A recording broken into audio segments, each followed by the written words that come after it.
Did you know that faith comes by hearing, and hearing by the Word of Yah? My goal is to bless you with the Word. Listen to it while you're driving. Listen to it while you're walking along the way. Listen to it when you lay down at night. Listen to the Word. Numbers chapter 16 verse 1 through chapter 18 verse 32. Now Korah, the son of Yitzhar, the son of Kahat, the son of Levi, along with Datan and Abiram, the sons of Eliab, and On, the son of Pelet, descendants of Reuben, took men and rebelled against Moshe. Siding with them were 250 men of Israel, leaders of the community, key members of the council, men of reputation. They assembled themselves against Moshe and Aharon and said to them, "You take too much on yourselves. After all, the entire community is holy, every one of them, and Yahweh is among them. So why do you lift yourselves up above Yahweh's assembly?"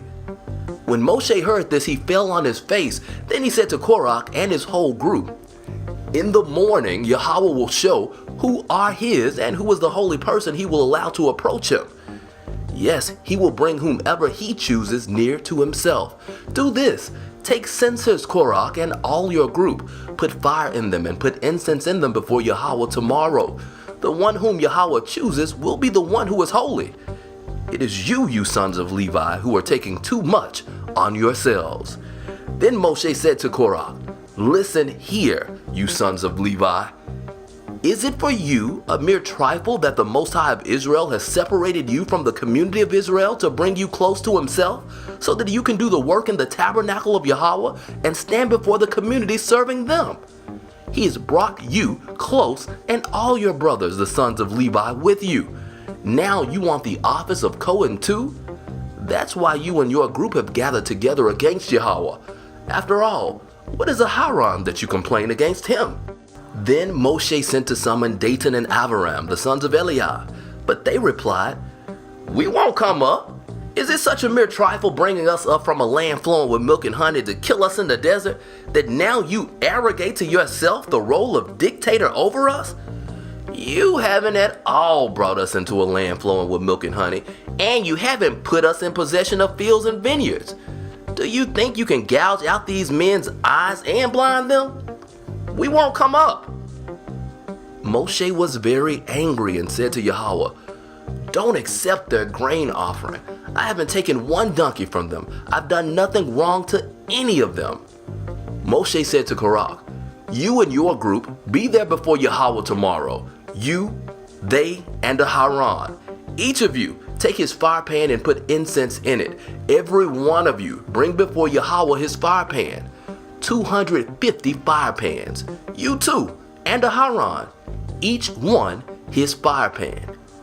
Each man took his fire pan, put fire in it, laid incense on it, and stood at the entrance to the tent of meeting with Moshe and Aharon. Korah assembled all the group who were against them at the entrance to the tent of meeting. Then the glory of Yahweh appeared to the whole assembly. Yahweh said to Moshe and Aharon, "Separate yourselves from this assembly. I'm going to destroy them right now."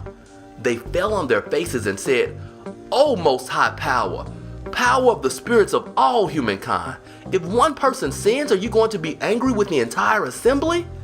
Yahweh answered Moshe, "Tell the assembly to move away from the homes of Korah, Datan, and Abiram."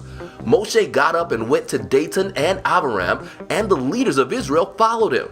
There he said to the assembly, "Leave the tents of these wicked men. Don't touch anything that belongs to them, or you may be swept away in all their sins." So they moved away from all around the area where Korah, Datan, and Abiram lived. Then Datan and Abiram came out and stood at the entrance to their tents with their wives, sons, and little ones. Moshe said, "Here is how you will know that Yahweh has sent me to do all these things, and that I haven't done them out of my own ambition. If these men die a natural death, like other people, only sharing the fate common to all humanity, then Yahweh has not sent me. But if Yahweh does something new, if the ground opens up and swallows them with everything they own, and they go down alive to Sheol, then you will understand that these men have had contempt for Yahweh." The moment he finished speaking, the ground under them split apart. The earth opened its mouth and swallowed them up with their households, all the people who had sided with Korah and everything they owned. So they and everything they owned went down alive into Sheol. The earth closed over them, and their existence in the community ceased. All Israel around them fled at their shrieks, shouting, "The earth might swallow us too!" Then fire came out from Yahweh and destroyed the 250 men who had offered the incense. Yahweh said to Moshe, "Tell Eleazar the son of Aaron, the Cohen, to remove the fire pans from the fire and scatter the smoldering coals at a distance, because they have become holy. Also the fire pans of these men, whose sin cost them their lives, have become holy, because they were offered before Yahweh. Therefore, have them hammered into plates to cover the altar.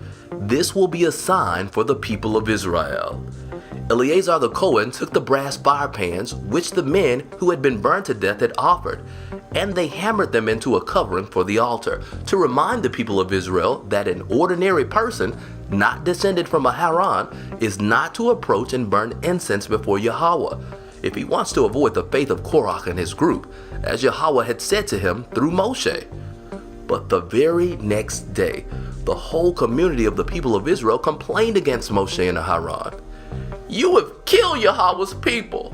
However, as the community was assembling against Moshe and Aaron, they looked in the direction of the tent of meeting and saw the cloud cover it and the glory of Yahweh appear. Moshe and Aaron came to the front of the tent of meeting. Yahweh said to Moshe, "Get away from this assembly, and I will destroy them at once."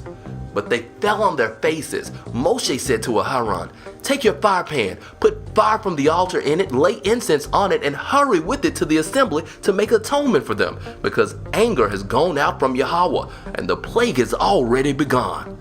Aaron took it as Moshe had said, and ran into the middle of the assembly. There the plague had already begun among the people, but he added the incense and made atonement for the people.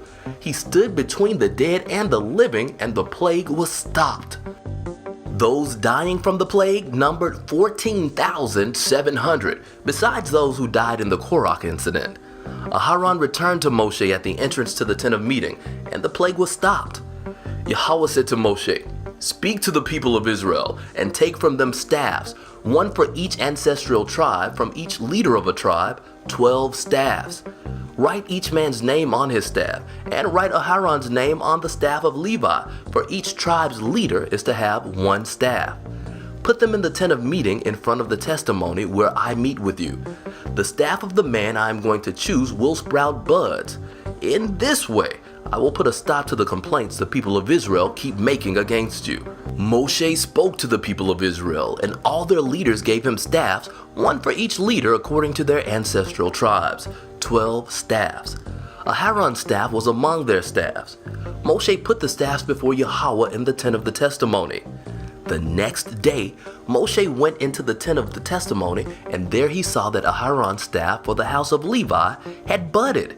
It had sprouted not only buds, but flowers and ripe almonds as well. Moshe brought out all the staffs from before Yahweh to all the people of Israel, and they looked, and each man took back his staff. Yahweh said to Moshe, "Return Aharon's staff to its place in front of the testimony. It is to be kept there as a sign to the rebels, so that they will stop grumbling against me and thus not die." Moshe did this. He did as Yahweh had ordered him. But the people of Israel said to Moshe, "Oh no, we're dead men, lost. We're all lost. Whenever anyone approaches the tabernacle of Yahweh, he dies. Will we all perish?" Yahweh said to Aharon, "You, your sons, and your father's family line will be responsible for anything that goes wrong in the sanctuary. You and your sons with you will be responsible for anything wrong in your service as Kohanim. But you are to bring your kinsmen, the tribe of Levi, along with yourselves to work together with you and help you, you and your sons with you, when you are there before the tent of meeting. They are to be at your disposal and perform all kinds of tasks related to the tent. Only they are not to come near the holy furnishings or the altar, so that neither they nor you will die. They will work together with you in your duties related to the tent of meeting, whatever the service in the tent may be. but an unauthorized person is not to come near you. You will take charge of all the holy things and the altar, so that there will no longer be anger against the people of Israel. I myself have taken from your kinsmen the Livium from among the people of Israel. They have been given as a gift to Yahweh for you, so that you can perform the service in the tent of meeting. You and your sons with you will exercise your prerogatives and duties as Kohanim in regard to everything having to do with the altar and within the curtain. I entrust the service required of Kohanim to you. The unauthorized person who tries to perform it is to be put to death. Yahweh said to Aharon, I myself have put you in charge of the contributions given to me. Everything consecrated by the people of Israel I have given and set aside for you and your sons. This is a perpetual law. Here is what is to be yours of the especially holy things taken from the fire.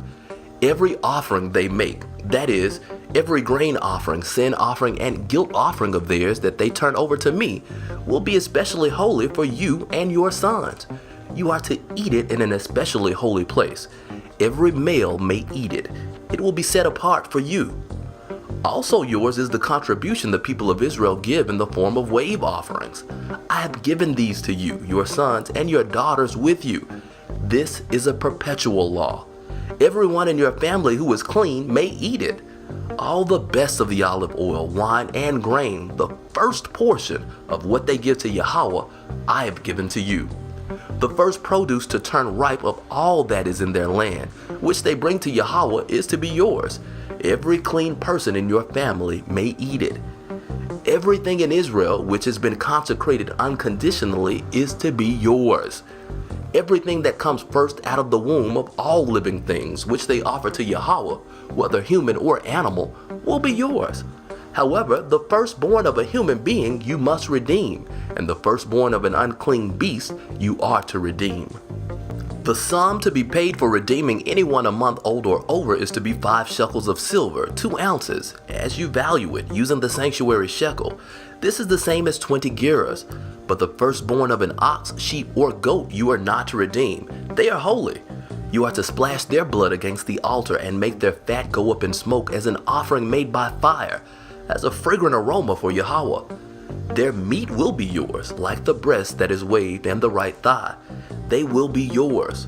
All the contributions of holy things which the people of Israel offer to Yahweh, I have given to you, your sons, and your daughters with you. This is a perpetual law, an eternal covenant of salt before Yahweh for you and your descendants with you. Yahweh said to Aharon, you are not to have any inheritance or portion in their land. I am your portion and inheritance among the people of Israel.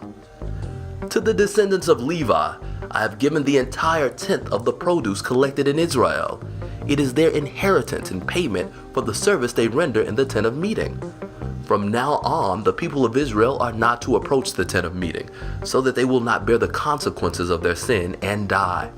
Only the Livium are to perform the service in the tent of meeting, and they will be responsible for whatever they do wrong. This is to be a permanent regulation through all your generations. They are to have no inheritance among the people of Israel, because I have given to the Livium as their inheritance the tenths of the produce which the people of Israel set aside as gifts for Yahweh. This is why I have said to them that they are to have no inheritance among the people of Israel.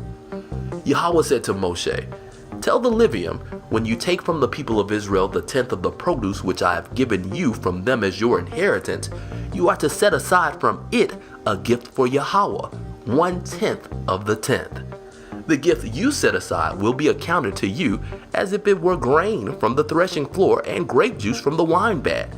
In this way you will set aside a gift for Yahweh from all your tenths that you receive from the people of Israel. And from these tenths you are to give to Aharon the Kohen the gift set aside for Yahweh.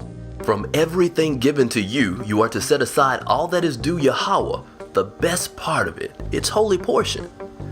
Therefore you ought to tell them, when you set aside from it its best part, it will be accounted to the Livium as if it were grain from the threshing floor and grape juice from the wine vat.